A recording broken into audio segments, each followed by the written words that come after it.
여러분 반갑습니다. 서목사의 말씀 창고의 서목사입니다. 오늘도 함께 말씀을 나누는 여러분들을 사랑하고 축복합니다. 좋아요와 구독을 눌러주세요. 여러분과 함께 더 많은 말씀들을 나누기 원합니다. 오늘은 신명기 1장 1절부터 8절 말씀을 묵상하도록 하겠습니다. 이제 새롭게 신명기를 묵상하게 됩니다. 여러분들께서 알고 계실지 모르겠습니다마는 매번 성경 책이 바뀔 때마다 저의 썸네일과 테마가 달라지는 것을 아실 것입니다.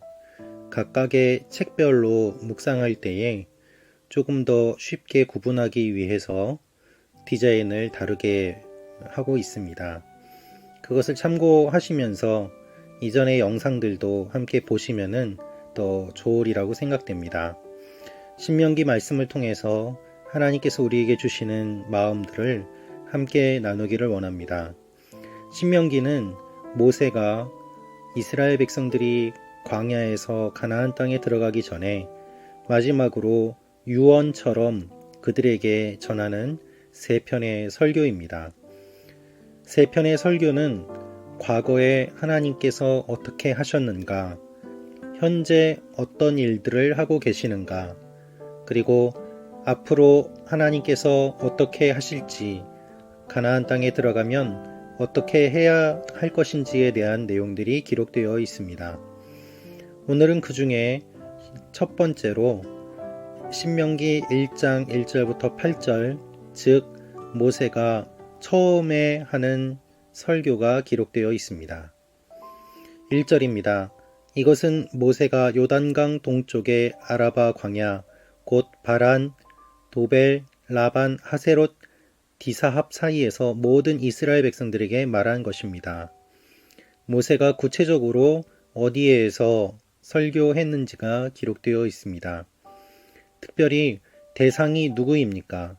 이스라엘 백성입니다. 이제는 노예가 아닙니다. 이제는 하나님의 백성입니다. 이들은 출애굽한 1세대가 아닙니다.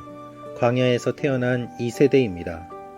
출애굽한 1세대는 모두 다 하나님께 불순종함으로 말미암아 광야에서 세상을 떠났습니다. 그리고 광야에서 태어난 새로운 세대들은 출애굽을 경험하지 못했습니다. 그들의 시작은 광야였고 광야의 삶에 익숙해져 있고 이제 새롭게 그들의 터전을 떠나서 가나안 땅에 들어갈 것을 앞둔 그러한 사람들입니다. 과거에 하나님께서 어떻게 하셨는지를 경험하지 못한 이스라엘 백성들에게 모세가 하나님의 말씀을 선포합니다. 4절 말씀입니다. 이때는 헤스본에서 다스리고 있던 아모리 사람들의 왕 시혼을 물리치고 아스타롯에서 다스리고 있던 바산 왕 옥을 에드레이에서 물리친 후였습니다. 다스리고 있던 왕들을 물리치고 이제 가나안을 앞둔 사람들에게 모세가 말씀을 선포합니다. 여러분, 광야에서 부대가 없었습니다. 무기가 없었습니다. 그럼에도 불구하고 그들은 시혼을 물리치고 옥을 물리쳤다라고 기록되어 있습니다. 이들이 하나님 앞에 순종했기 때문에 이것이 가능했습니다. 그 승리를 맛본 이후에 승리의 이유, 원인을 모세가 설명하는 것입니다. 하나님께서는 먼저 작은 것들에서 승리하게 하십니다. 그래야 큰 승리를 맛볼 수 있기 때문입니다. 이기는 습관이라는 책이 있습니다. 이겨본 사람이 계속해서 이길 수 있다는 것입니다. 가나안 땅에 들어가기 전에 사람들이 두려워하지 않도록 하나님께서는 승리를 주셨습니다. 그리고 그것의 의미를 설명하십니다. 6절, 7절, 8절입니다.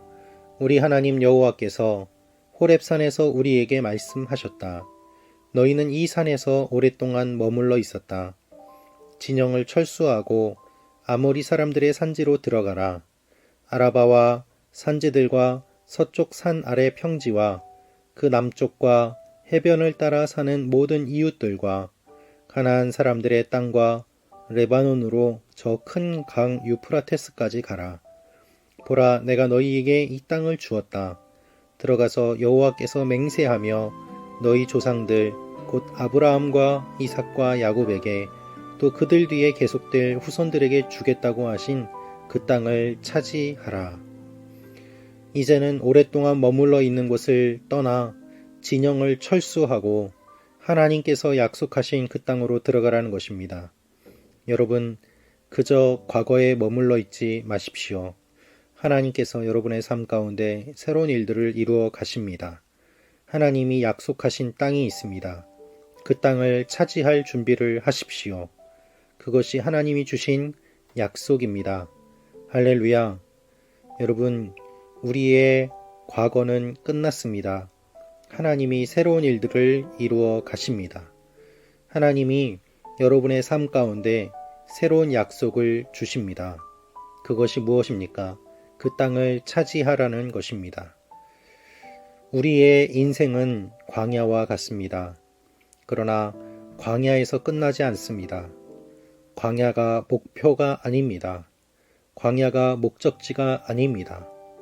하나님의 백성들이 광야에서 태어나고 광야가 익숙하지만 주님은 가나안 땅에 들어가는 것을 목표로 하고 계십니다.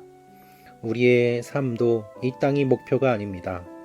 우리의 삶은 이 땅을 떠났을 때의 저 가나안 땅과 같은 천국입니다. 그래서 주님께서는 새롭게 일어나라고 하십니다. 새로운 일들을 경험하게 될 것이고 새로운 승리를 경험하게 될 것이고 하나님이 우리가 생각지 못한 놀라운 일들을 이루어 가실 것이기 때문입니다. 우리의 눈에는 아무 증거도 보이지 않지만 주님의 약속을 붙잡고 승리를 기대하며 주님의 말씀에 순종하며 과거를 잊고 진영을 철수하며 새로운 길을 떠나는 여러분과 제가 되기를 축원합니다. 특별히 미래에 대해서 불안해하시는 분들, 또한 새롭게 계획하시는 분들, 그 모든 분들에게 하나님의 새로운 역사가 일어나기를 축원합니다. 기도하겠습니다. 살아계신 아버지 하나님, 주일입니다. 예배 드리고 싶지만 예배 드리지 못하는 상황 속에서 하나님이 새롭게 하실 것이라는 말씀을 주심을 감사합니다. 그 말씀을 붙잡고 주님과 새로운 길을 걸어가는 하나님의 사람들이 되게 하여 주옵소서. 주님께서 유튜브를 통하여서 묵상하는 한 분 한 분을 기억하고 은혜를 베풀어 주시며 어느 곳에 있든지 누구든지 동일한 은혜를 베풀어 주실 것을 믿고 감사하며 예수님의 이름으로 기도합니다. 아멘.